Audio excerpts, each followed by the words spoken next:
Head linlased, käes on aastalõpuaeg. Saadame ära vana aasta 2011 ja võtame vastu uue aasta 2012. Ja kui lahkuvale aastale tagasi vaadates, siis peab ütlema, et ta oli meie linnale üks ütlemata lahke ja armuline aasta.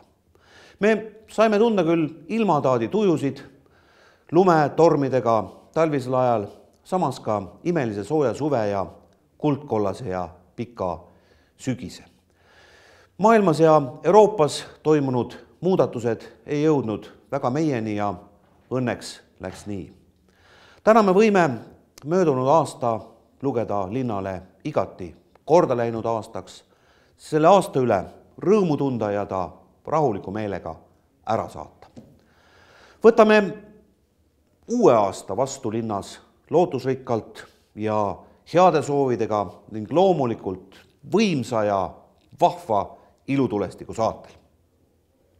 Palju õnne teile, teie peredele uuel aastal ja soovin teile kõigile head uut aastat.